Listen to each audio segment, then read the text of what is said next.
సమాజంలోనే దేవుని భయం లేకపోతే, దేవుని క్రమం లేకపోతే సమాజం ఏమైపోతుంది? ఇటు సమాజంలో భయంకరమైన పాపం, సంఘములో ఘోరమైన వైఫల్యం.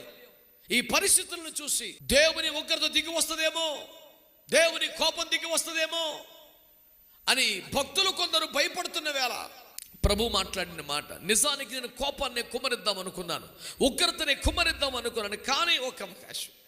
ఇంతగా దేశం పాడైపోతున్న పరిస్థితుల్లో, సంఘం పాడైపోతున్న పరిస్థితుల్లో బ్రద్దలైన సందులో నిలుచుటకు తగిన వాడు ఎవడైనా ఒక్కడు కనబడితే వాణ్ణి బట్టి ఆ దేశాన్ని కాపాడాలి అనుకుంటున్నాను అన్నాడు. దేవుని వాక్యాన్ని మీరు అర్థం చేసుకోగలిగితే, ఒక పక్క సంఘములో వైఫల్యం ఉన్నది, మరొక పక్క సమాజం చెడిపోయి ఉన్నది. దేవుని దృష్టికి ఏమాత్రం సంతోషం, తీవ్రమైన కోపం, ఉగ్రత వచ్చే ప్రమాదకరమైన పరిస్థితులు ఉన్నాయి. అయినా వెంటనే ఉగ్రతను ఆశ్రయించకుండా, తీర్పును ప్రకటించకుండా దేవుడు విచారిస్తున్నాడంట. అంటే వెతుకుతున్నాడు, పరిశీలన చేస్తున్నాడు. దేనికోసం? బ్రద్దలైన సందు నిలుచుటకు తగిన వాడు ఎవడైనా ఉంటాడేమో. బండ సందులో నిలబట్టం కాదు, అది వేరు ఇది వేరు. పరమగీతాలు 2:14 ప్రకారం, 1 కొరింథీ 10 ప్రకారం బండ క్రీస్తు. బండ సందులు అంటే యేసయ్యకు శిలువలో ఏర్పరచబడ్డ గాయాలు. రోగములోనో, శ్రమలోనో, కష్టములోనో, ఆపదలోనో ఒక వ్యక్తి తన స్వశక్తిని ఆధారం చేసుకుండా, లోకమును ఆశ్రయించకుండా యేసు క్రీస్తు గాయాల్లో దాగి ఉండే అనుభవం బండ సందులు నిలబట్టం అంటే. బండ సందులు నిలబట్టం అంటే మన రక్షణ కొరకు, మన క్షేమం కొరకు, మన కాపుదల కొరకు యేసయ్య గాయములలో దాగి ఉండడం. కానీ బ్రద్దలైన సందులో నిలబట్టం అంటే ప్రాకారమును కాపాడడానికి, ఉగ్రతను ఆపడానికి, దేశాన్ని రక్షించడానికి, దేవుని తీర్పుకు అడ్డుపడడానికి చేసే ఒక మహోద్యమ వ్యవహారం అది. ఈ రెండు ఒకటి కాదు. ప్రాకారమంతా కూడా పాడైపోయేలా ఉంది, ఎక్కడికక్కడ పేటలు ఏర్పడ్డాయి, రేపో కూలిపోయే ప్రమాదంలో ఉంది. ఇప్పుడు ఎవరు కావాలంటే దేవునికి ఆ బ్రద్దలైన సందుల్లోకి వెళ్ళి నిలబడే వాళ్ళు కావాలట. నీ సంరక్షణ కొరకు, నీ కాపుదల కొరకు, నీ క్షేమం కొరకు యేసయ్య గాయాలలో దాగి ఉండడం, బండ సందులో నిలబడటం. కానీ దేశాన్ని కాపాడటం కోసం, దేవుని ఉగ్రతను ఆపడం కోసం బ్రద్దలైన సందులో నిలబడటం అంటే దేవుని రక్షణ దేశం మీదకి తీసుకొచ్చే మహోన్నతమైన ప్రక్రియ. ఒక వ్యక్తి తన సంరక్షణ కొరకు భయపడి దాక్కోవటం, ఒక వ్యక్తి ప్రాణాలకు తగ్గించి దేశాన్ని కాపాడటం తేడా లేదా? ఈనాటి క్రైస్తవ్యంలో ఎక్కువ శాతం యేసయ్య గాయములలో దాగి తమను తాము క్షేమంగా కాపాడుకునే వరకే సరిపోతుంది. నేనేమైనా పర్వాలేదు, ఎస్తేర్ అంటుంది చూశారు, నశించదను అనే స్థాయి ఎవరికి ఉంది? నేను చచ్చిపోయినా పర్లేదని ఎవరున్నారు? బాలుడైనప్పుడు కూడా గొల్యాతు మీదకు పరిగెడుతున్న తరుణంలో ఒకవేళ గురి తప్పితే వాడు నన్ను చంపాల్సి వస్తే చస్తాను, కానీ బ్రతికుండగా దేవుని నామానికి అవమానం కలిగించే ఈ మాటలు నేను సహించలేను, నేనేమైనా పర్లేదని ముందుకెళ్ళేవారు ఎవరున్నారు? యుద్ధం మోపుగా జరుగుతుండగా, సేన నాయకులు దండుపాలెములో పండుకొనుచుండగా, మందసభ గుడారములో చెరపట్టబడి ఉండగా, నేను ఇంటికి వెళ్తానా, సెలవు తీసుకుంటానా, చచ్చిన పర్లే యుద్ధంలో ఉంటాననే ఊరియాలు ఎంతమంది ఉంటారు? వాళ్ళకు సంబంధించిన స్థాయి స్టేట్మెంట్ ఇది. బ్రద్దలైన సందులు నిలబడటం అంటే దేశమును పాడు చేయకుండా, దేశం మీదకి దేవుని కోపము తీర్పు రాకుండా ప్రాకారమును దిట్టపరచాలి. అంటే ఒరిగిపోతున్నా, పగిలిపోయి పడిపోతున్నా, విరిగిపోయి కూలిపోతున్న గోడ మధ్యలో నిలబడే వాళ్ళు కావాలి. ఏదైనా పగిలిన గోడలో ఒక ఇనుప మొక్కలో, రాళ్ళ మొక్కలో పెట్టి, సిమెంట్ పెట్టి దాన్ని ప్యాక్ చేసేస్తే మళ్ళీ ఎప్పటి మామూలుగా గోడ కనిపిస్తుంది. కానీ ఆ గోడ నిలబెట్టిన ఇనుప ముక్కలు కానీ, రాతి ముక్కలు కానీ ఎవరికి కనపడవు.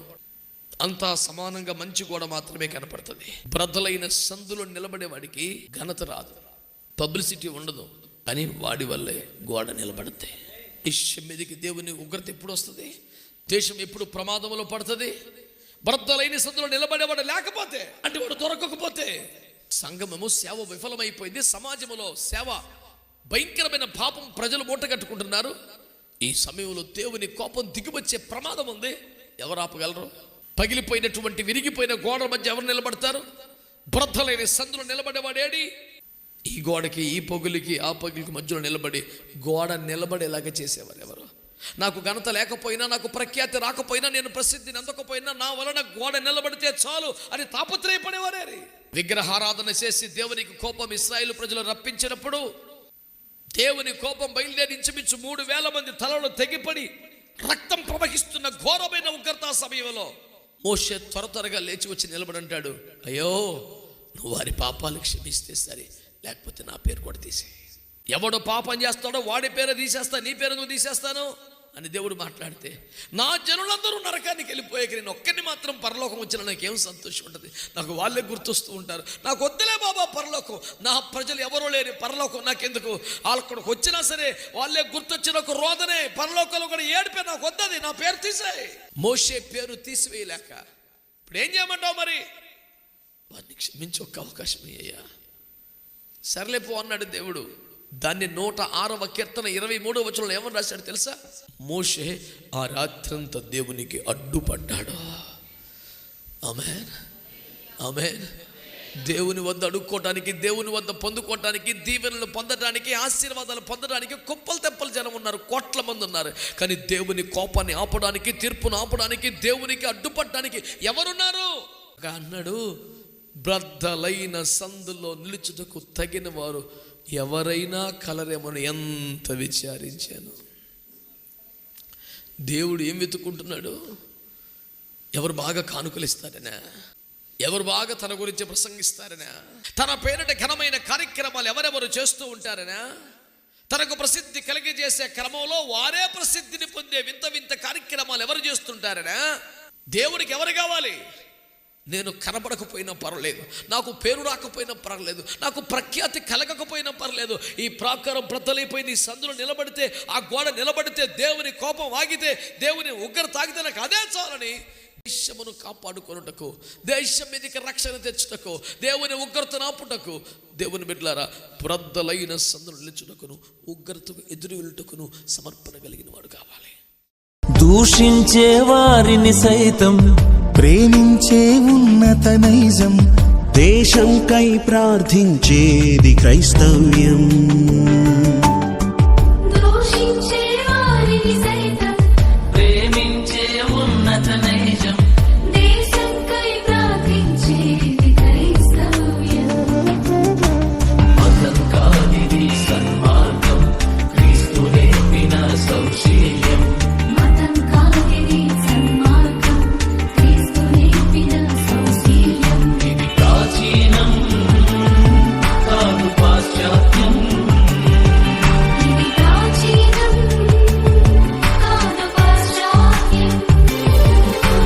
క్రైస్తవులం మేము భాగ్యవంతులం, ఏక మనసుతో దేవుని పని చేసేదా.